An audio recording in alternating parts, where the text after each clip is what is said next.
Have you felt it? You know, that quiet but absolutely massive shift that's been happening in the tech world? It's a feeling that started globally for sure, but it's hitting the ground in India with a really unique and powerful force. So today, we're going to unpack this huge recalibration in the Indian tech industry. We'll look at burnout, the rise of AI, and the brand new rules of work that are being written as we speak. All right, let's get into it. You know, it really all starts with this global vibe shift, which was captured perfectly in Deloitte's latest survey. What it's saying is that younger professionals, millennials and Gen Z, they're just not chasing the same things their parents did anymore. They're looking at their careers and asking these really fundamental questions about what success even means these days. See, it's not just about climbing that corporate ladder or, getting the corner office anymore. A totally new ideal has emerged, a new definition of what a good job actually is for the modern era. And that new ideal is what Deloitte is calling the trifecta. It's this delicate balance of three really important things. First up, you've got money. And we're not just talking about being rich, but having genuine financial security. Second, there's meaning. That feeling that your work actually has a purpose. And third, well-being, which, let's be honest, is the whole shebang. Mental health, a real work-life balance. And here's the kicker. The survey found that these things are totally interconnected. If you take one away, the other two just fall apart. This trifecta, it sounds like the dream, right? But for a lot of people in the Indian tech sector, this global ideal is crashing head-on into a very, very harsh local reality. And that brings us to what a lot of people are calling the 3 LPA trap. This is where the whole thing comes to a head. It's where that dream of a fulfilling tech career just smacks into the on-the-ground reality, and the math just doesn't add up.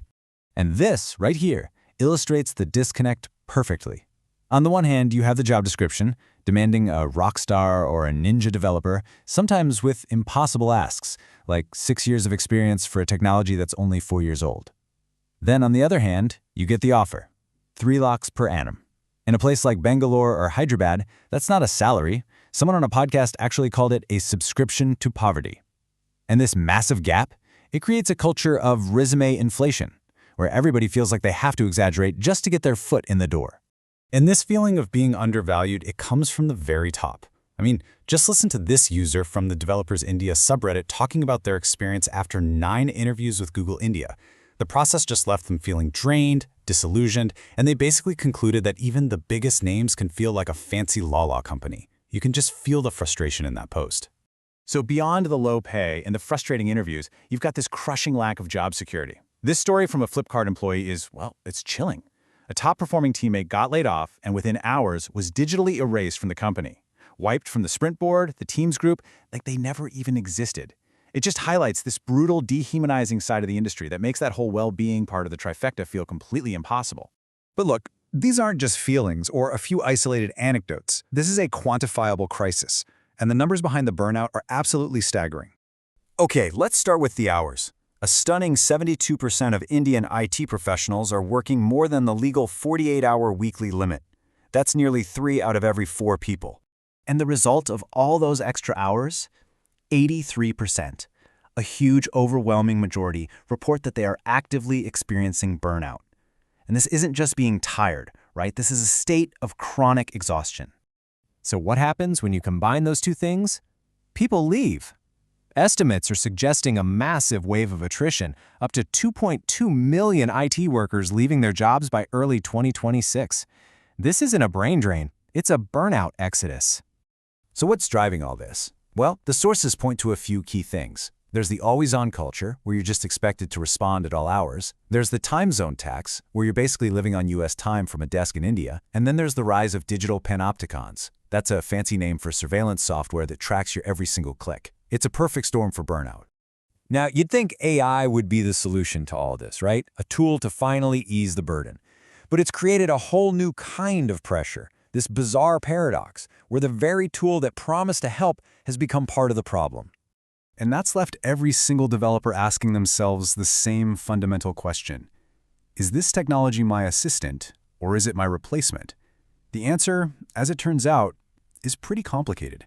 This quote from Reddit is just so raw and honest. This developer feels like they've outsourced their own thinking to AI, to the point where their actual skills are getting rusty. There's this very real fear of de-skilling, of losing that core problem-solving muscle that really defines a great engineer.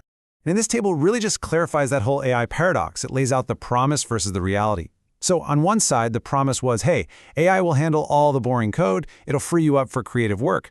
But on the other side, the reality for a lot of people is that management just said great and increased output expectations by 5 times. So instead of getting free time, developers are just, as one person put it, liquidating their mental bandwidth just to keep up.